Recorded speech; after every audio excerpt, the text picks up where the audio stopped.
engatto ngogira muzabakazi mu service Chorese ekyo musumba. Ngogira muzabakazi mu service musumba ne Musumba kyambala enkondo. Kikuwe bulamu. Ndaba ale ne medical kiyinza okutakola bulungi. Obukongo bule togenda si. Nompa bulamu. Bwe waliwo nekyesinza kubuza mukama nenda ddala ongambye point. Omuntu bwakuwabulanga mukulu Dani. Tofulumya kayimba, togamba Deputy Jesus, tofuma muntu, so tomutera mu kayimba. Tomita assistant Yesu. Tomita assistant Yesu. Abamu omwabula ateeka mu kayimba. Deputy Jesus. No bulalo buyimbo buku. Olwatuuka ayebase wali eri ku buliri. Sister. Omulwadde gwoze naye omulwadde ayebase wali eri ku buliri. Nga tutuuka.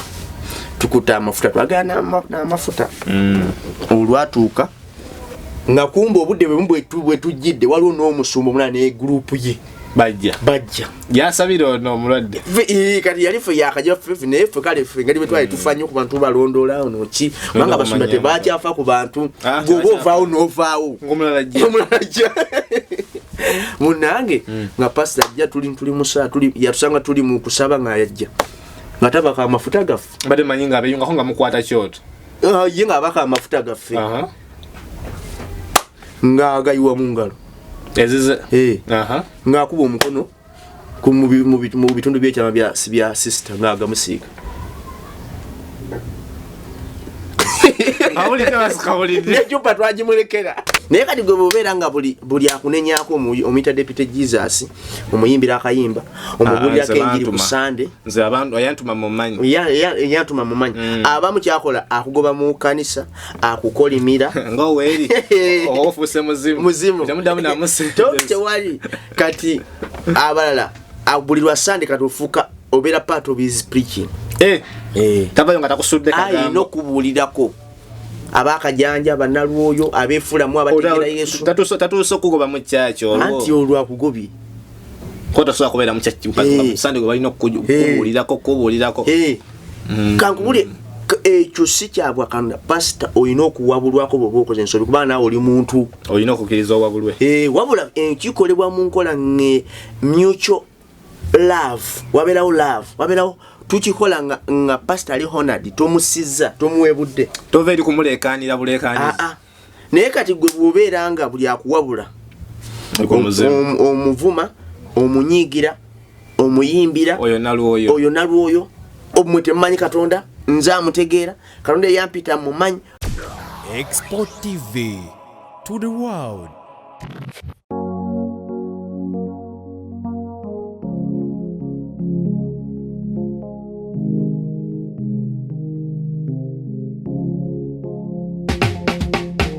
Kankwanjulire Cambridge Junior School esangibwa Matugga Kito bano beesowoddeyo okubangula omwana ow'omulembe guno omwana agenda okufuluma ng'alina obukugu obulala bungi omuli okukozesa ebyuma bikalimagezi oba kompyuta okuwuga okuyimba n'okukuba ebivuga byonna ate nga ne co-curricular activities tetuzisudde muguluka buli nzikiriza y'omwana essibwako essiira tulina day ne boarding buli ekikozesebwa ku ssomero omwana akisangako abasomesa baffe batendeke tusobola okulabirira omwana wo okumala ebbanga lyonna ne bwe guba mwaka mulamba kusa n'eddekeya eri abannassale Cambridge Junior School esangibwa Matugga Kito kilomita emu okuva ku Bombo Road okumanya ebisingawo kubira administrator ku 0773 01412 oba kubira director ku 0752 52 Cambridge Junior School, a well for knowledge. Omulungi alaba Export TV nkwaniriza olunaku lwa leero. Nkwebaza okubanga okyatwekuumiddeko otulaba n'otugenda mu maaso n'okubanga otusharinga ng'otugoberera kuba nzikiriza nti teri mulabi wa Export TV atayagaliza munne kufuna mawulire malungi nga ye gaba afunye wano ku Export TV. Olunaku lwa leero ndine musumba Ssekitoleko Peter okuva ku Prayer Power Church Lugala. Soon you are becoming international. Naye kansoke muleke atweyanjulireko oba tubuuzeko oba tulamuseeko mu ngeri yonna mu dakika ng'emu tubeere nga twanjula omulamwa gwa leero bye tuzze okusomesa kuba ffe tubajja bana babiri bwe tuti aba Kingdom Business. Musoma sabo balamuseeko. Abalayi baffe aba Export TV mukama yebasibwe. nsanyuse okumanya nti gye muli kubanga mubwayo bane mwebale kwagala Yesu, mwebale kwagala Katonda, mwebale kwagala Musumba Peter, mwebale kwagala kanisa. Nze Musumba Sekitoleko Peter Nsangi wa Lugala, kanisa bagita Prayer Power Church. Mwebale abatugoberera, mwebale abawuliza enjiri yaffe. Nemugiwa obudde. Ate notwana obudde no commentinga kirungi nnyo. Mulimu ate abakisussa ne bakola ddala Mukama gyasinga ddala okwagala. Ne bakola obutuukirivu ne basharinga n'enjiri eno. Kama agulumizibwe nnyo, kama agwekitiibwa. Abakomentinga mugende mu maaso kuba kitulaga nti mugye muli ffe tetugana ndowooza yammwe yonna. Kituufu. Nkulu kituyamba okumanya nti muyiga ate mugoberera n'okutuwabula. Kifa abasinga okutegeera naye just Mukama atuwadde kisa kubanga tusobola okuba ntufaayo ne twogera ku bintu bino. Ne oba nga kyogedde kituufu naye nga yalaba nti akiwakanya era waddembe kubanga omusomesa tasobola kumanya nti abaana bategedde nga tewali waabo abuuza kibuuzo. Era embuuza y'omwana yemanya nti ono teyategedde binali njogera oba yategedde. So nsangibwa ku 0756 12 Chenda mukaga, chenda ma 0756 12 98 96 9698. Eyo namba yo. Enamba yange. Omuntu gye yandyagadde okufunirako nga ayagala kufuna Musumba Peter eyo namba gye okubako.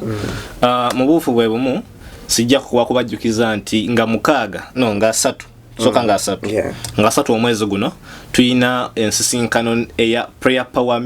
Power Church ne Arise nakasajja nga basinkana mu mupiira ogw'omukwano omuzungu kyayita friendly match atenga mukaga yatuddemu tukole ensinkana ey'okubika tujja kuba wano ewaffe ku butaka erugala era mu mupiira ogw'omukwano ate olweggulo tubeere ne kitwa worship evening kujja kuba kusinza okutendereza okweyagala ng'abaana ba Mukama nekitwandiise interaction kwataganako ng'abantu abawamu. Wewe nayagala okuyimirira naffe bannaaye tukusaba mu bwetoowaze si byampaka si byakaka abula buli ngo yagadde okutukwasizaako okuba guno omulimu si gwaffe abula gwa Mukama. Namba zaffe kweziri ku posta eno kuba posta kweri kati ye posta gye mulaba ku mukono guno kuliko Musumba ono ye Musumba Ronnie Kalungi ono ye Musumba Sekitoleko Peter. Tugenda kuba tusinkana ku mupiira ogw'omukwano oli waddembe okujja saate n'abeera online tugenda kubanga tu streaminga. Abaga otuteekako ku buyambi osobola kuteeka ku namba eri ku screen oba enamba ya Musumba Peter nyini gy'asomye wonna bujja kutuuka n'obwesimbu obw'ekitalo. Musumba abantu bano sagala kubalwisayo nnyo. Kibuuzo kyangu nnyo olunaku lwaleero kyenneebuuza mu mutima gwange nali yakyebuuza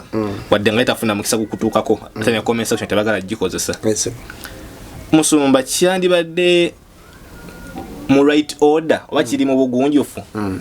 okuwabula Omusumba oba omuweereza wa Katonda nemene tunjatulire nnyo Musumba kuba Musumba si yabeera ku top ye kanisa Omusumba kiri mu right order okumuwabula okumulaga nti wano Musumba okoze bubi oba Musumba kola bwoti manyi bwe baali batusiga ekifaananyi ky'ekkanisa baatulagira ku omuntu omulamu n'ebitundu bye ebyomubiri. Omukulu Dani bw'olaba waliwo omutwe gwe mukulu gwe guliko amaaso biki yeringa major yeringa control center ye tower naye newankubadde major naye era olube gutuuka nga gwetaaga emikono ogujjamu obujonjo ogusiiga ku kizigo mu face baba mukyalo gukubako kalipu ku kagundi ka makeup ka powder baba mucha powder atenze mai okay kopagalo wali moto kati nolaba nti wadde omutwe gwegubyo head naye era yeetaaga support y'emikono kubanga obuganzi omutwe tongamba mwe emikono muli eno wansi nze ndi waggulu mwe mwogera ki oba otuusa okutuuka nga tukyasambula n'obuyonjo bwo Ninja leba yakulta. Togenda kulya lwaleero. Oba ojjafa obujonjo. Yate ngotambula cyane obujonjo bwo. Abaguna ko tekajja kukutambuza. Sigala mbuliri nga weba santi wasazeewo okutujira. Ate era ne oba ng'ogamba nti gwe mutwe gwe w'amaanyi. Nawe weetaaga ebigero okujja mu kifo ekimu otwala mu kifo ki. Ekirala okujjayo essowaani y'emmere. Ate bakuteekemu oteeke. Era awo nawe weetaaga emiki. N'emikono. Weetaaga emikono. So omusumba bibiri kale tekiriimu sitaani. Okola ki? Okuwabulwa. Mbadde ngamba omusumba yabeera ku top talina kulaba mu kamwa. Anti kati kankubuulire. Omanyi ekisinga okutta ekyennyanja. Ekyennyanja kifa mutwe. Mutwe gwe gusooka okufa. Ye weakness yaakyo. Nakiwulirako ekyo. Ye weakness yaakyo. Kati gwe bw'oba mutwe nga towabula ojja kufa. Ate bw'ofa body yonna eba egenze. Body yonna. Kati nga gwe omutwe bw'oggalawo ne weggalawo temujja kumpabula. Nze siyingirirwa. Nga buli akuwabulako omunenya, omuvuma, omulaba bubi n'omugoba mu kyaki. Kati bankubulire olyosi n'okyogera ekyo. Buli pasita kanisa zino ez'omulembe guno, buli pasita gwe bawabulako, ba most pastors simanyi oba waliyo nganze kubaza empabulwa. Simanyi oba gye bali. Nze I stand for collection. Mbadde manyi ekyokola kiba kikyamu so. Ekiriwa okuleka omwana w'omuntu akubulira ekyokukola ate nga yakuwa omulimu omulala. Anedda eyampa omulimu mulala naye nze tekiŋŋaana kumpabula. Bw'omala okumpabula ate nembuuzaako mukama wange. Olwo bata omutadde ku kyakubiri. Mukama wo gw'obuuza ogwokubiri. Tugeze ozze n'oŋŋamba ati naye engatto ng'ogira mu z'abakazi mu saaviisi. Kyolese ekyo musumba. Ng'ogira mu z'abakazi mu saaviisi musumba. Musumba kyeyambala enkondo. Kikuwa bulamu. Ate ne medical ekiyinza obutakola bulungi. Obukongo bule togenda si. Nompa bulamu. Waliwo nekyesinza kubuuza mukama naye ddala nga oŋŋambye point. Okirabye? Nsomeki enkondo okigeewa. Ndikala bano nga musumba. Naye nga kale engeri gy'otukolamu simbi. Naye okubanga ate oleeta abatalokosa ate okujja okubuulira enjiri katuuti. Oba okuba musumba okkiriza abambadde bumini katuuti. Musumba lwaki otukubira Secular Music ku Sunday? Secular Music ku Sunday bannange. Newankubadde Palasa ayimba nnyo naye akayimba ke yayimba si kaddiini. Lwakuba yayimba kaddiini naye ye tannalokoka. Amafuta ge yakafulumizaamu. Malala si gegeeno. Mpuliriza. Kati gwe ng'omusumba kikuleka wamba sikuwebudde. There was what called digesting. Anti nze bw'oba omusumba baba bamuwabula. Tokyogerera mu public. Yeah, that's right. Oyina w'omuzza. Tugeze ba service odoze ojanga ajja mu counseling n'oyogerako naye. Musula y'akagambo. N'olwo batatuukikako nga nina kuyimirira no ku Export TV ne ngamba musumba gundi wotakyusaamu lekera okusala ekimu eky'ekkumi tebakisala. Kati ekyo nakyo kirungi kuba kati waliwo abantu nga tojja mutuukako. Nga yezimbako olukomera. Nga tojja mutuukako. Ate nga n'olukomero ne bw'olubuwa message zigituuse diluted ate nga neemu tetuuka. Singa nga tetuuka gambe webaye kuba musumba etegenda. Eyo temuli mugundi. Naye gwe okimanyi nti Yesu yalina protocol nga message nazona zimutuukako. Yesu yalina abamutusangako obubaka bwabwe. Abantu bagamba ki? Yesu yalinamu kali abantu bagamba ki? Yata wammanzi yukia inako yabuuza nti abantu banjogerako abantu bampitani obuli ayagala sebo naye nno kimanya naye kati gwe bobeera nga buli akunenyaako omuyita Deputy Jesus omuyimbira akayimba omubulirako enjiri ku Sunday nze abantu ayantuma mumanyi yantuma mumanyi abamu kyakola akugoba mu kanisa akukolimira nga weeri ofuse muzimu temudamu namusi tewali kati abalala abulirwa Sunday kati ofuuka obera part of his preaching. Tavayo nga takusudde kagamba. No kubulirako. Abakajanja banalwoyo abefula mu abategera Yesu. Tatuso kugoba mu church olwo. Anti olwa kugobi. Kota so akubera mu church Sunday go balino kubulirako. Kankubule ekyo si kyabwa Katonda pastor olina okuwabulwako bw'oba okoze ensobi kuba naawe oli muntu olina okukkiriza owabulwe wabula kikolebwa mu nkola mutual love wabeerawo tukikola nga pastor ali honored tomusiza tomuwebudde tova eri kumuleekaanira buleekaaniza naye kati gwe bw'obeera nga buli akuwabula omuvuma omunyiigira omuyimbira oyo nalwoyo omwe temumanyi Katonda nze amutegeera Katonda yampita mumanyi oba ng'oli muntu ng'oli muntu ate ddala nga n'abantu b'okulembera abantu ndiga si mbuzi oba y'embuzi osika busisi owalula buwaluzi oba ejja oba tejja olina gitwala gyoyagala wendyetazi lekandekazi nkulage kino mukulu Ddaani mane nze kambabulire Katonda mukulu Ddaani Katonda ono omumanyi enkola ze zibuzaabuza musumba omu yatugamba ebintu bya Mukama bibuzaabuza Katonda ono mugomvu nnyo nze neewuunya Katonda wanje kankubulire mukulu Ddaani fe abamu ne tumala tufuka Katonda tuyinza n'okwokya ensi mu nnaku tokyogera nakekyo kuba kati ndaba abantu abamu nga bafunyemu obwa Katonda ne bamuwako hafu y'amaanyi eddakiika ekyo ndi mulabi wa firimu walaka firimu kenadaba kwa sikajukya bungi linnya ka Ipkiss yakazanya naye bamuwamu amaanyi g'obwa Katonda naye ensi yakyankalana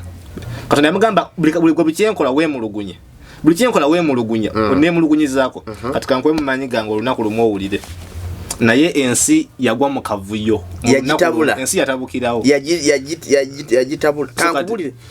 Katonda yalina enkola ze Katonda bwe yali ayagala okuzikiriza abaana ba Isirayiri mu ddungu ng'amalidde okubazikiriza abantu bano bansusse okunjeemera tebampuliriza abantu baneeno abantu bano balina akayana beemulugunya bandesebo nange bakoze akayana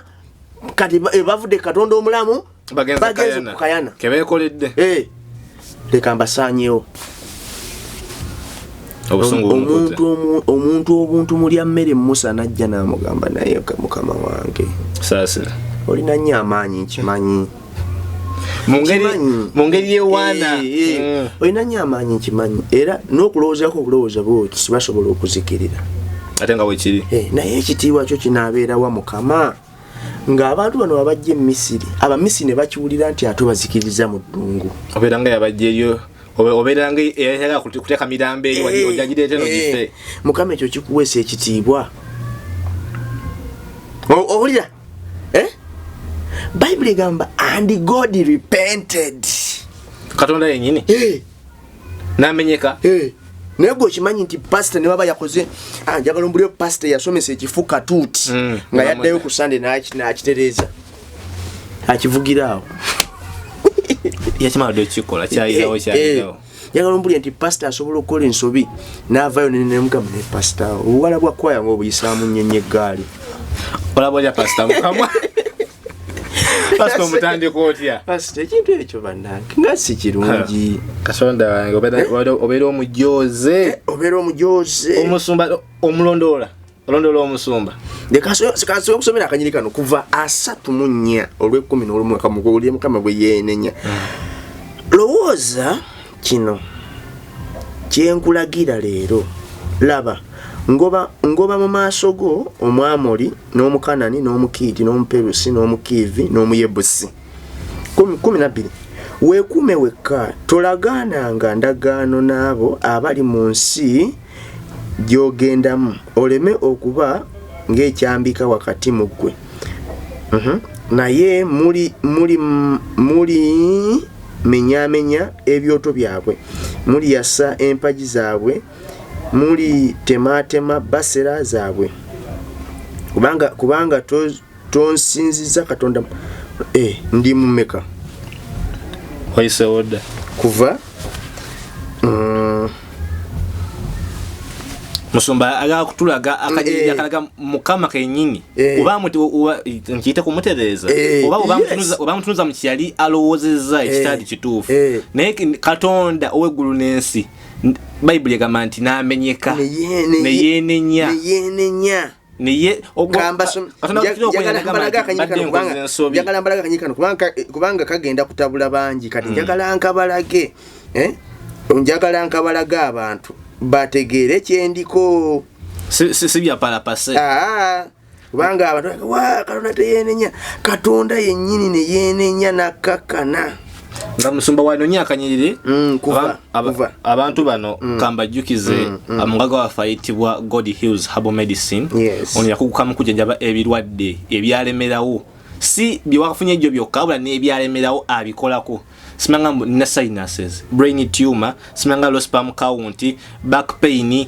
ebyo simanga endwadde z'abakadde omukadde mama wange yalemeramu endwadde banne bukasera bere muluma wageza ku God Hills lekera okwanikira ekwadde mbu kino ekwadde kati kyafuka kyange simanga ekwadde kya family nokyewana olabadde wewaffe alusaze waffe nzwale mu God Hills nkubuulira olunaku lwaleero togenda kusigaza ndwadde zezo ngayagala okumanya bingi okwatagana ku God Hills n'endwadde zebakolako endala kwata TikTok yo teka mu God Hills Herbal Medicine ojja kulaba endwadde endala zebajanjaba mu bungi ate nga banyonnyola n'engeri gy'osobola okikolamu mu bwangu naye abanga bakuwonya endwadde ekwesibyeko delivery bazikola oli Kampala oli mu kitundu kyonna eky'eggwanga osobba kubira kasimu nga bwakali ku screen yawo ne babanga bakutuusaako eddagala mu bwangu ate ku mulyango wega batukira ku office zaabwe balina office wane e Kampala n'eggulu kugamba eggwanga baligabana tewali tolina kugenda gamba nti so abafuno Kampala n'eggulu wonna gye bali abakubireko obulambo bujja kukyuka amina akanyiriri nkatuuseeko ye musomba kuva 32:14 kuva 32 olunyiriri olw'e14 kuva 32 olunyiriri olw'e14 katandikire ku lwa 11 tuwuliriza Musa ne yeegayirira Mukama Katonda we ng'ayogera nti Mukama kiki ekyasinze ennyo obusungu bwo ku bantu abo be wajja mu nsi y'e Misiri n'amaanyi amangi n'omukono ogw'obuyinza lwaki okwongeza Abamisiri lwaki okwogeza Abamisiri nti yabajjira obubi nti yabajirayo eri mbuno obubi ajja abakola obuki obubi eno Musa amutandiseeko nangamba ne lwaki ali kumujine gwabulira ye yatonda eggulu n'ensi n'omukka gwakozesa okwogera gugwe nele kisinga okunsanyusa n'engeri gyamulumbyemu tazze mu bantu wakati nagamba naye Katonda lwaki ye yawudde ate amwogera mu ddoboozi kakkamu okubattira ku lusozi n'okubazikiriza okuva mu maaso g'ensi oleke obusungu bwo obukambwe ojjulule oleke obubi bwo eri abantu ojjukire Ibulayimu Isaaka ne Isirayiri abaweereza abo beweegayirira wekka n'ogamba nti ndyongereza ddde lyammwe ng'emunyenye ez'omu ggulu n'ensi eyo yonna gye njogeddeko ndigiwa ezzadde lyo Musa owulira n'abo balisikira emirembe gyonna Mukama n'ajjulukuka kati jjukira principle ya Katonda Mukama tajjulukuka God does not change okimanyi nkimanyi bulungi Katonda lekanze kugamba ebintu Katonda tajjulukuka lekansomese bana abantu ebintu ebyo bibiri ekisooka kiri mu luno olunyiri bw'osoma Malaki 3:6 Malaki 3:6 lugamba God does not change oba Mukama tajjulukuka takyusa mu ndowooza ye naye wano bagambye God Katonda Mukama najjulukuka kiseereza yali touched he changed ekirala Mukama Bible egamba waliwo incidents Mukama zatuusemu n'akyusa mu bigambo olw'ekisa kyalina eri abantu ekisooka ekyo kimu nkikulaze waliwo ekirala kiri mu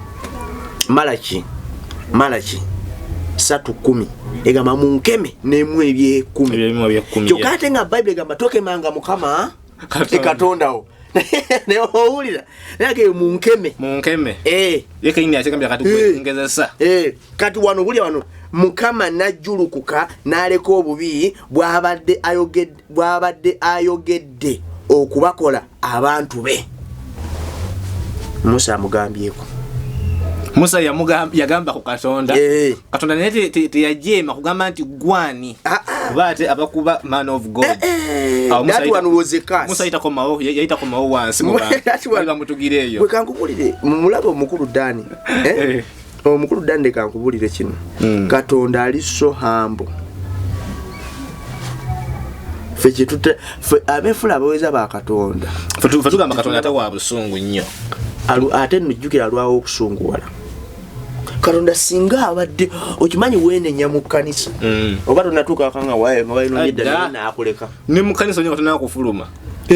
omalo kwenenya bulungi bwoti mu kufulumawo gundi nakunya ne mama nagundiza wantabula kasebe bero linyira osinika manye natwalira ko ne era gwe mulokole bwoba omanyi nti wayonoona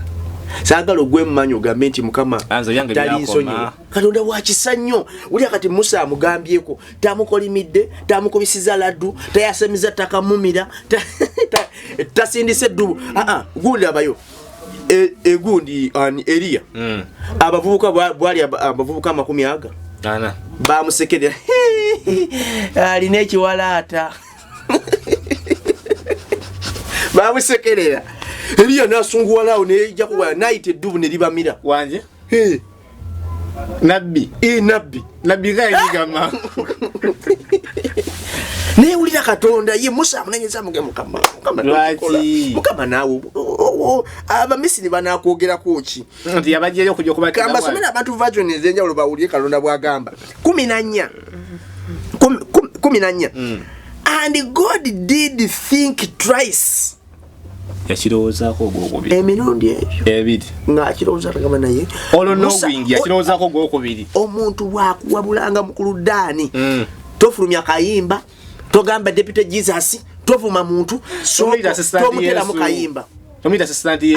assistant Yesu abamu omwabula ateekamu kayimba Deputy Jesus nobulala obuyimba bukudansa abimanyi sigwe yabindagira and God did think twice ogwokubiri and decided not to do evil. He had threatened against his people. Omuntu wetwogerako yo all knowing yamanyi buli kintu all knowing nina sawu nagamba kanjira is all knowing nina lowooza ogwokubiri nalowooza bamaze okumuwa advice Bible gamba atuula najjuza ensi ye yakola eggulu n'ensi yayogera bogezi nti kibe ne kiba kunifa yayogera bogezi n'ekikola kitya be and it is kibe ne kiba ye Katonda asobola okukwata Musa bw'ati n'amugamba gwe ani gomanyi omanyiraani ani nikola Mukama naye akoze atya yasigala agonze natakoma kugonda n'okukyusa n'akyusa kati wano bapasa be Uganda n'omala omunenya kabaka wedde mu ekkanisa ekulemi ekkanisa ekulemi n'ekkanisa zonna ezisyalinga nanenyako pastor nagambako pastor ali eyo Kasokoso ali eyo Kasokoso ne mugambako naye engeri yali alina engeri gyalagalaga obugalo busayini namuga ekintu ekyo kyokola si kirungi yavumanzi ate no ze very big man ate nebirevu bizeemu n'envi tosobola kikola neraba Katonda kyokanga nakyo omugambye ge mazima nti musumba sayini zo zokola zegenderezo wandi wabya abantu musumba yatamba butabi lekankulaga akanyiri akalala kakanwano era awo nyini nkyali awo nejja kusomera mu Yalzum version endala and bagita amplified Bible 14 and then the Lord turned from evil which he had thought to do to his people. Yali amaze doba planningira ekibajjawo naye nasalawo nagamba kanki and God turned ndoza otuwa tukoze direct translation someone turning kitegeeza otadamu nakutunulayo gye kiri okukyuka n'akyenenya n'akita nagamba sidamu nakirowoozaako ekyo naye nga muntu yamuwadde amagezi kati awo nkufuna eno version ndala egamba and God repented. What is to repent? kwenenya wembali ndi mutuufu Katonda na chenenya gwe kankule katonda ffe nomala ofuna ogwo omutima gwa katonda ogwo omutima kano ogwo obugonvu bwa katonda oguwuliriza ati n'okutekana mu nkola kye bagambye I'm to a man of God nenga tolina bugonvu buli ate kati musumba n'ekintu kye bayina ese singa abanasoma bagambako banoonya nsonga za kwewolereza anti defending which is very bad musumba lwaki wajidde mugundi mu Gomesi anti kati nwanira abakyala kati nwanira abakyala okitegeera ate kati teyanonyayo nsonga yagamba nti banjemedde teyakidda nawe and the Lord repented of the evil which he had thought to do unto his people after Moses pleaded with God on the behalf of the Israelites. Gwe omusumba wakkiriza okumuwabula don't advise gwe omanyi katonda lwaki katonda alina muggulu abakadde 2 mu aba ona balina amateeka bakakuwa ng'oyingira mu kyaki kati mu kkanisa olaba kati abasumba bonna abatayagala kuwawulwa bajjawo akakiiko k'abakadde bakajjawo kanisa z'okubeera nga talina bakadde bakajjawo bakanisa kikaaki njenzimanyi nga talina bakadde nga nembakulisayo wabayo abakadde bazijjawo nembakadde kikati nga bakola abakadde mujaleeta olugezigezi mujaleeta olugezigezi mujja kweyogeza twakugamba ekintu nga ye tafuddeeyo akugamba kituufu tafuddeyo ogenda kuwulira ki ogenda kureactinga otya bula yakigambye kati kisigadde gy'oli kati nze mu kkanisa nfunayo obudde ne mbatuuza ne mugamba nekitambula kitya eyo enkola entuufu pasita kiri bulungi oba pasita bamutereezeemu nti wano obadde ovaako kati wamutereezaamu wano naye wajjoze bulijjo mumanyi nti omuntu wabanga alondeddwa mukama namwambaza ekitiibwa ekyo nti oli musumba oli musumba era namuwana kuba nikakasa nti mukatonda yagaba ekibiina nakuteekako n'ekibiina bana mu kibiina ekyo kabe mukadde kabe assistant kabe pastor wabavubuka kabani takkiriza kubako kyakugamba kubanga gwe mutwe tolina kunyegebwako bati balina kugamba oli yakuwa omulimu yalina okulagira ekyokukola kati waliwo katonda bwakozesa abantu katonda ayogerera ne mu bantu anedda kati kinadikiriza omusumba kiyandiwuliriza mama nti musumba nabadde nga alamiddeko nenkyalirwa neŋŋambibwa bwenti ne bwenti kati musumba ye wokimugamba odebuzi mugamba nti nze yayogedde so si kumulumba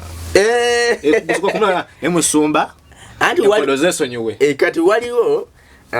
abasobola okusaba mukama n'agamba kupasa n'abamu tebakiina ekyo ekisa obanga otidde omukonfu naye ate kati era kati obuzibwa pasita abamu tayagala birooto tombulya ate yaba musumba kyatamanyina amakulu ga birooto bangi nnyo wano mu Uganda nga nnakuba n'abakumenyedde oyo naye aba musumba nga tosobola kuvunulwa kiri mu nsi ya mwoyo wano mulimu ekkanisa ennene n'entono kati zikiriza mu birooto nga bogeza n'okireeta bajja kuyita sekalootera yegwe Danieli tujjeeko akajanja tutogenda kutula mizimu kati olina ebyekika byokutambuliraku kande kankulage wanene akanyiriri Bayibuli egamba mu ngero 11:14 ekankulage bino byensoma byonna mu Kuludaani biri mu Bayibuli n'omulabi waffe asobikebera ngero 11:14 eri tuvuddeyo mu kuva katugenze mu ngero 11:14 ngero 11:14 kuwuliriza ngero 11:14 ng'omusumba wanoonya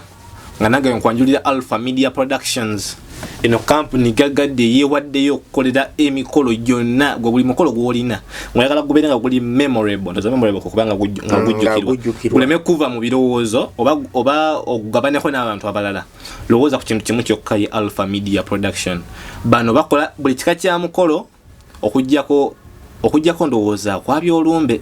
ekyo nga kasa tebakikola naye gisigadde gyo bagikola bulungi Alpha Media Production bebeesige bakwasa omukolo gwo ate nga obanga oyagala kubafuna mu bwangu ddala okuba ku namba nyini ya expo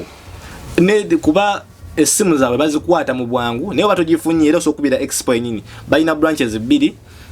mainly bali nnyo Kampala naye obanga oyagala omukolo gwonna naye guba ggulu naye gubalira naye guba mbalala naye guba wa batuukawo ate nga ku budget yo buli omu ku budget gy'ogira kutoda ne gamba nti ate nze nina obukadde simanga mbw ate nze nina sente bweziti mbw ate sente zigenda kuwera jangu ne budget yo bajja kuba nga bakolako bulungi Alpha Media Production ku lw'emikolo emirungi. Amen. Ngero 11:14 egamba nti okulungamya okw'amagezi nga kubuze abantu bagwa naye mu kuteesa ebigambo abangi mwe muli omukisa kati leka nkulage mu y'Oluzungu manyi Oluganda era zimpanya abantu amagezi nti bw'oba osobola okusoma Oluganda n'Oluzungu byonna bikole egamba nti where there is no wise guidance where there is no wise guidance is people fall but in the multitude of counselors there is safety. Kino kinyonyola bunyonyezi kiri nti ewatali kuweba magezi abantu bajja kugwa naye ate mu kuŋŋana si mu kubeera nga baliwo bangi mu kubeera nga bakansala abawi b'amagezi nga bangi tukola ki wabeerawo safety safety ndowooza ku kubeera nga muli bulungi tosuubira kuwa mu kinnya tosuubira kukola nsobi kubanga olina abakuwa amagezi abakutereeza. Yes. Leka nkulage wano waliwo ekkanisa awo eri mu bapoliisi eyo waliwo omusumba waayo nga bamuyita Philip mbadde manyi eri kuno omusumba waayo nga bamuyita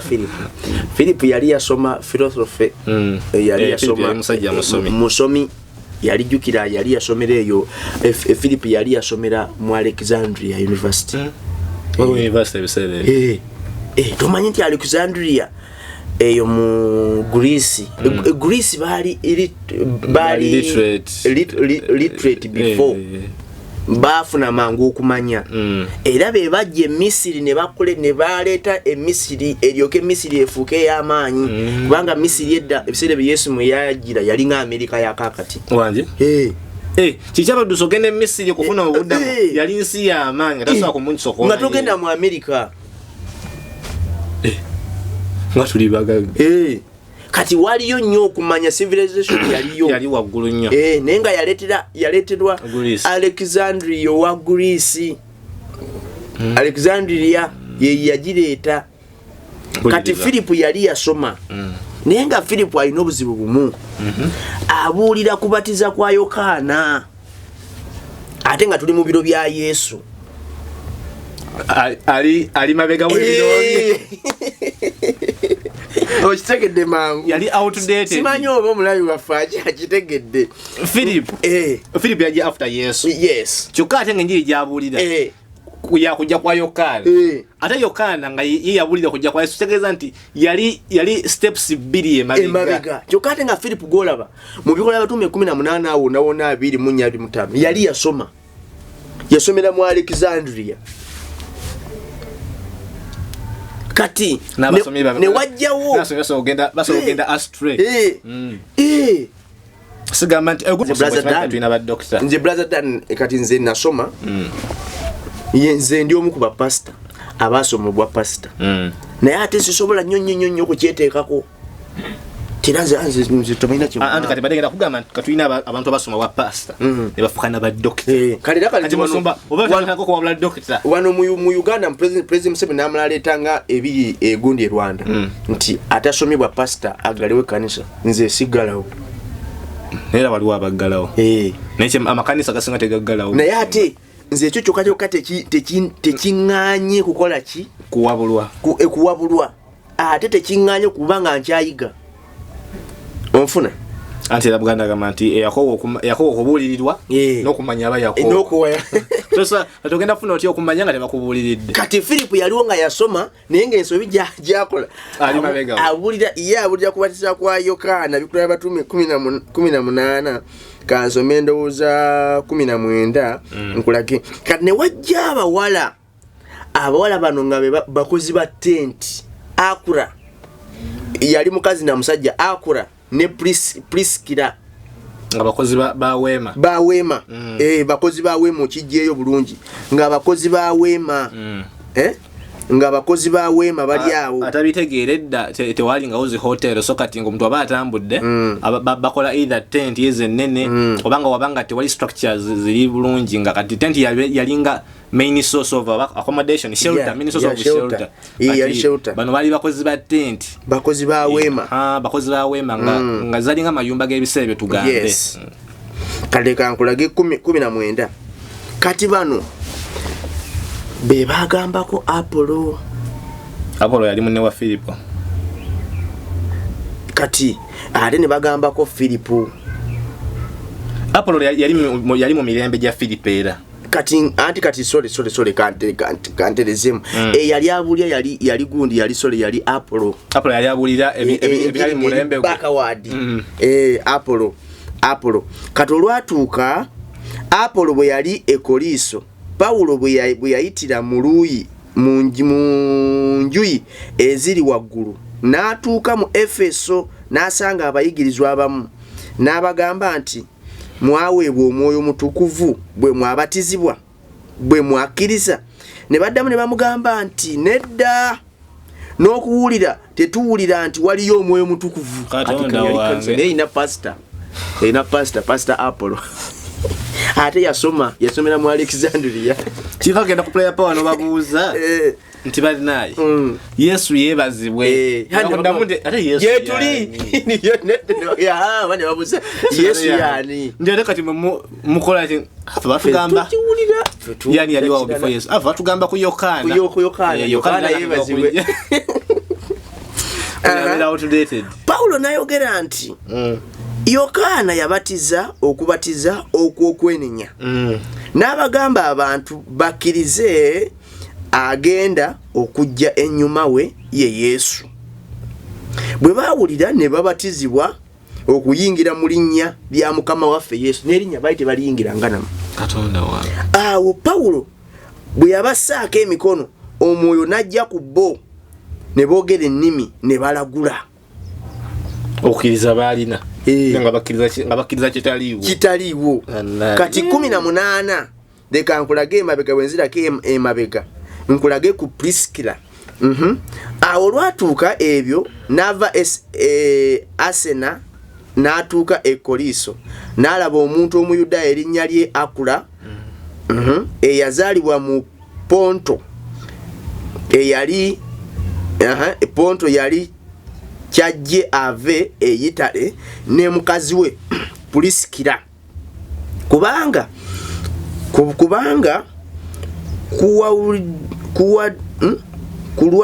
Kulawudiyo yali nga alagidde Abayudaaya Kulawudiyo yali alagidde Abayudaaya bonna okuva e Rumi najja gye bali era kubanga baalina omulimu gumu nga babeera nabo nga bakola omulimu kubanga omulimu gwabwe baali bakozi ba weema okawulidde bale batugambye ko Priskila ne Akula awo n'awakanira mu kuŋŋaanyo buli Sabbiiti n'asendasenda Abayudaaya n'Abayonaani kati lekanzikire eno wansi olwabirimu awo Omuyudaaya erinnya lye Apollo eyazaalibwa mu Alexandria omuntu eyayigirizibwa oyo n'atuuka Efeso owulidde sebo mpuliriza Efeso yali mugezi mu byawandiikibwa yali mugezi n'obugezi naye asomesa ki teyali mubulizi kyokka n'obugezi yali mugezi mu byawandiikibwa yali mugezi mu byawandiikibwa oyo yalinga abuulira ekkubo lya Mukama waffe ng'ayaka mu mwoyo ng'ayogera n'ayigiriza nnyo ebigambo bya Yesu ng'agamba okubatiza kwa Yokaana kukka owulidde kyokka mukugu mu byawandiikibwa bwe yamala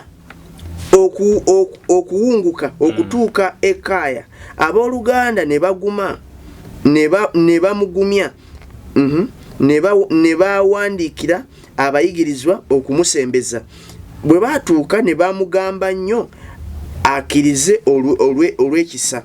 kubanga yasinganga abayudaaya bangi amaanyi mu maaso g'abantu n'abategeeza mu byawandiikibwa nga Yesu ye Kristo. Kati bwenzirayo wano kati wali bakulazi bamuzizaako wa ebbali boogereko naye bamugambe naye ekituufu oli mugezi mu byawandiikibwa wasomera mu Alexandria naye enjigiriza gy'oyigiriza munaye tekyaliyo nti ate lwaki ne bamuwa n'ensonga nti kati munnange oli okubatiza kwolemeddeko twayitawo dda kati Yesu yajja. Kyenfunyeemu mu kyawandiikibwa kino simanyi nali yalina kyayizeemu naye kyendabye nti ne bw'oba nga gy'osabira omusumba wo ye dokita ye profesa kyonna kyali mu byawandiikibwa tekigaana kulaba nsobi obanga atuukikako n'omutuukirira watatuukikako nogezako tuukirira abamutuukirira oba n'osaba omwoyo akole ki ayogereko naye kuba kati nti affe tuwulira nti oyo dokita kati abakubanga oyo kati yasomera Alexandria mu byawandiikibwa abakubanga ali wano Uganda tewali yandigenze waayo twandigambye kyeka Bayibuli yawandiika ono omukugu naye ne bamuzaako ebbali Priskila ne bamuzaako ebbali boogereko naye kyokola si kituufu kubanga bagambye lwaki kubanga yali asinga abayudaaya bangi mu kuyigiriza naye nga byayigiriza biki bifu katola kibaito kulembera layini ngova mabega yali abasinga bonna okubuulira kubanga yasinga abayudaaya bangi amaanyi mangi mu maaso g'abantu ng'ategeeza mu byawandiikibwa ati Yesu ye Kristo nga bwakwata kati haleluya amen Yesu ye Kristo ndiye teyaji wakanye naye watuko kuyigiza ku byokubatiza asomesa mu kubatiza kwani Yokana ndi Yesu ye Kristo ndi anti ajatana tuuka kati tukyali mu Yokana tugana Yesu yagenda nadda kubanga mu bikola by'abatume Yesu yali yakola ati yali yagenda dda awo twali mu era y'abatume ngufuna bulungi kati pastor wabulwa naye bano olaba bano bamuzaako bbali tebamuteeka mu lujjudde bamuza bbali kati ffe tuwadde ekyaffe kye tulina okukola nga abakkiriza ng'abantu abali mu kyaki ng'abantu abasembedde omusumba kati naye kati y'omusumba toyogeddeeko naye omusumba ono wabanga awabuddwa oba mu bulungi oba mu bubi oba mu bukyamu oba mu butuufu ye yandireactinza atya kuba kati oyinza tuwa ekyaffe ne tukitegeera naye musumba ye nga tamanyi byaffe kati omusumba naye baba bakuwabudde oyinza omuntu obutamuddamu nti ngenda kikola naye n'omugamba kale kankitunulemu neyanzisa nnyo tomumala mmaanyi twabona ayinza okuwabuza akajanja musumba esaati ya bbula yonze tendabikira bulungi musumba yambala ku saati ya red ku Sunday anti waliwo kati oluusi yandibanga ekimuganye pasi okwambala eya red tagirina kati gwe bwoba oyala kuwabula okulungira eti anti kati ekigamye nti awabuza akajanja nti musumba kagundi uniform eya church tendabikira mulungi mukyuse kati awo obuzibu kati obuliwo bwebwo kubanga bwobanga owabuza ki magezi soko sawa moyo amagezi agenda ku naye pastor kyabwa tulina okumuwabulako kati wale wanene mu Bakoliso 18 17 bamuwabula n'agana ne bamukuba omusu bonna ne bakwata Sosene omukulu w'ekkuŋŋaaniro owuli asemu abantu abakesesiyeyo abantu ne bamukubira awasalirwa emisango ne bamukubira dekareda kanzire mwana 16 ne bamugo ne bagoba awasalirwa emisango judgment seat ne bamukwata Sosene omukulu w'ekkuŋŋaaniro ne bamukubira awasalirwa emisango era Galiyo teyafaayo mu bigambo ebyo byonna nga waliwo ne assistant wali awo Galiyo assistant w'omusumba teyakifaako ayabasi omusumba bamuyisaamu emigo nga bamugibita tugamba toga kwa tugamba ali kubavuga ababuza bubuza jukire ne kanisa yali nzibu nnyo kanisa ya ene kanisa lekankulage kanisa ebiro byonga yali nka labayogwe yasomesanga mu kanisa labawa naye bano baali balungi okusinga abasesalonika kubanga bakkirizanga ekigambo n'omwoyo omwangu ennyo buli lunaku nga banoonya mu byawandiikibwa obanga ebyo bwe bityo byasomesa tebakayanga na musomba gwe bwogamba nti oba jabu nefeza sina neetambula nga batubikula tebakayanya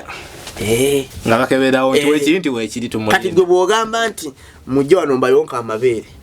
tukebere musomba kabya lunyiriri ki kanyiriri kyako taata kaliwa Yesu we yagayonkera nti bakagala ntekaliyo musomba mulete waliwo gwe nalabye ng'akola deliverance nga kati yetabasabira yabayisa abayina ebizibu tobeda bakubampa ibikonde ng'ogwa kutaka waliba asali babeerawo okutegaatega okusaawa kati ow'emiggo nga buli gwakuba gwakutaka haleluya kati bano babuza mukama balabye ebizibu mukama akokukubako kali wampozi ndikali mu lunyiriri lweki obagamba kama bagenda keberawo naye oluvaawo bwoti nga bakebera ekyolaba nze njagala nnyo omuntu wemba asomesa mbuzi kanyiri akompozi kanyiriri ki aberenga atekinga note gwe soka ove ku ba comedian gwe bano bapasa bamukyaza wane babazanyira katemba ayina okujja n'akanyiriri ayina okubagamba kyayogera asimbuliza ne bw'aba alungamize mu kanyiri kuba bayibuli tewali kyetayina bagiyita entakamiza tegwesa kyola ne korani egyekwatako tewali kigambo kitabo mu nsi yonna kisinga bayibuli information kubanga buli kimu mweki teri magezi gonna yatagasanga mu bayibuli brother Dan bwogamba nti kati mu abakazi buli mukazi yenna ayagala olubuto alina okwebakako nange nga tunoonya wekiri pastor tazako Yesu yakakola ddi soko tuwakanyirira ku pastor akamukama yakalagira wa nti nkerabidde tetujja kikola temujemye mujemedde omutume okujema okulungi okujema okutukufu musomba tugambe yakagambo tulabe nga tuva wano kuba kasembe Bagalatiya ekiddako amen of God bagenda tukuba amayinja kasembe Bagalatiya mukaga anti kati bino tebabyagala mukasi kubanga pastor yagala naavuga endigaze nga ddala ndiga nga ndige yaddala so sindige ya Bible nga ddala ndiga ye n'agivuga nga bwayagala kyagigamba kyekola gwe kimanyi pastor pastor gwe waliwo pastor sebo gwe pastor nga balina authority beba nakola Thanksgiving ya church naleta nakulu mtu agenda okusabira omukyala twagenda okusabira omukyala fete twamanya nti abadde ayina kanzi ddala gyasabira twagenda tuli ne pastor wange tugenze okusabira omukyala sister yali muwala muto olwatuuka ayebase wali eri ku buliri sister omulwadde gwoze naye omulwadde ayebase wali eri ku buliri nga tutuuka tukuta amafuta twagana n'amafuta olwatuuka nga kumba obudde bwe tujjidde waliwo n'omusumba omulala ne gurupu ye bajja yasabira ono omulwadde kati yali fe yakajja ffe naye ffe kale ffe ngeri bwe twali tufanye ku bantu balondoola ono ki kubanga abasumba tebakyafa ku bantu gwoba ovaawo n'ovaawo omulala ajja munange nga pasita ajja tuli musaa yatusanga tuli mu kusaba nga yajja nga tabaka amafuta gaffe bade manyi nga abeyungako nga mukwata kyoto ye nga abaka amafuta gaffe nga agayiwa mu ngalo ezize nga akuba omukono mu bitundu by'ekyama bya sister nga agamusiiga nekyupa twagimulekera nga jayoki oba nga atekayoki oba nga asabirayo diamond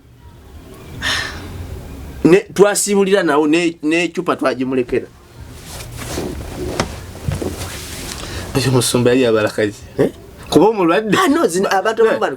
kyali kimuluma kyali kisinziirawo abantu bannayuganda buli ndiga abantu abamu ndiga ddala kasitoma ng'ogenda mukolera kyayagala ndiga ddala osobola n'okumugamba toyagala lubuto nti ogenda kwebakako nange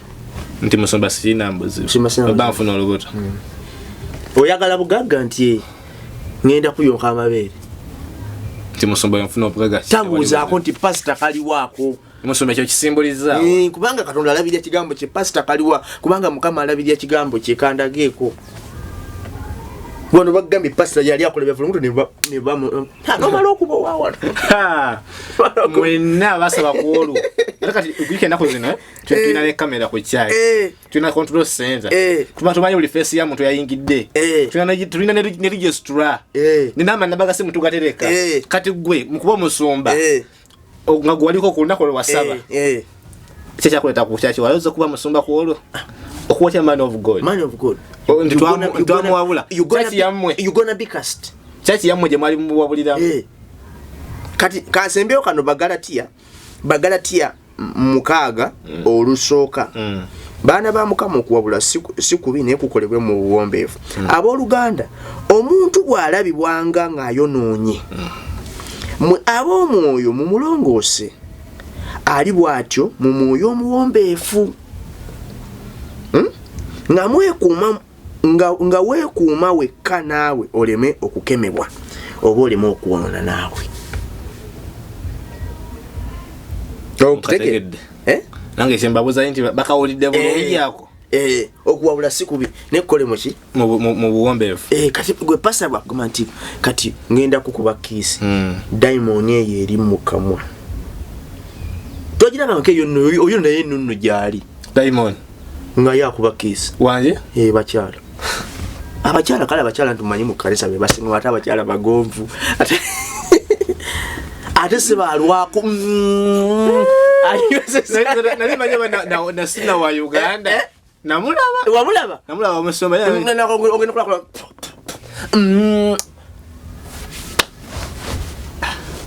yesebo yateekawo sebo kajike ye oli wasande alina okumaka enyuma peksinga kati abasajja boya bakolanga atya gwalaba mu abasajja mulayini asante tebali mu mulayini ate nga baliwo wali ebbali nga Diamond mujja mwegobera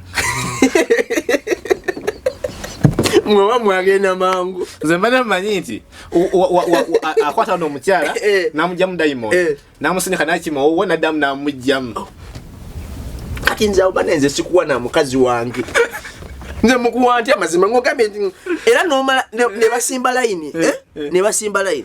nonywegera asoko wange na baba wakubiri mujjawo nenfulume kanisa ala bakote ogwo muzimu tegukoma mu kirasi sidda tovudde mu kukiriza olwo sha kati gwe bwabanga alina akafuba abalayi bapeze musumba sekitole kopita kama abampera omukisa pastor awabulwa era pastor sokugambe ekintu ekikyamu n'okigaana Yesu takuteekako kikolimo kama abanja kati wenkiganira mu nsobi ati ekino kyonna pastor kyalina okugamba okukola kirina kuba mu Bible. Anyway, ategeere omanyi musumba omu yansomera akanyiriri angamba nti abaana b'omwoyo era balungamizibwa mwoyo. So kati that is Romans 8:14. Omwoyo wabanga ayogedde n'otawulira wegendera oyinza okuba nga toli mu baana be ng'oli misege ng'oli bweru ng'oli momboze ate bayogedde tawulidde ate nga yagamba ab'omwoyo balungamizibwa ki mwoyo. N'olwekyo Export TV gwe mukutu kutubadde tuba ne story ndala mpitirivu nnyo musumba bita takowanga era tajja kukoma okujja nga tusomesa ebintu ebirala bingi okwongera okumanya ku bintu bino ebyekkanisa oba n'ebyomwoyo scrolling ku video za musumba Peter atuwadde namba ye kugamba osomufuna mu ngeri nyingi nnyo naye nga sijja kubajjukiza nti Cambridge Junior School lwataddemu kasente okubanga tulabika bulungi wano n'okubanga tuzze netubatuusako obubaka buno mu budde batwalira omwana wo basangibwa Matugga Kito it's a primary school basomesa omwana amulabiranga bazadde ate nga bamusomesera nga basomesa abakuguddala basobola okubeera n'omwana wo okumala ebbanga lino lyagala okubeera naye okuva ku mwaka gumu n'okweyongerayo nga gwe bakubira ku isimu nti omwana nge gyali oli ku kyeyo oli bweru kiwe kikuleega tosobola kukubira maama wo gye walekera omwana omwana mujje wa mama otomumenya mukyala mukadde oba musajja mukadde mujabana mu bakadde otwale ku Cambridge Junior School babalabirire bulungi ate nga bakuwa feedback ku mwana n'omwana obera in touch naye n'olwekyo tugenda kusukkawo wano tusaba mugende maaso nga musupportinga by subscribing sharing and liking comment twongere okumanya kyebakola ki kyebalowooza musumba bakoze bulungi obako kyomusuulayo nomugamba nti musumba ntegedde musumba lwe mumuleka nga temugambye nti mutegedde asigala in suspense bategedde bate bategedde n'olwekyo tujja kusingana mu story eddako bye bye. Export TV to the world.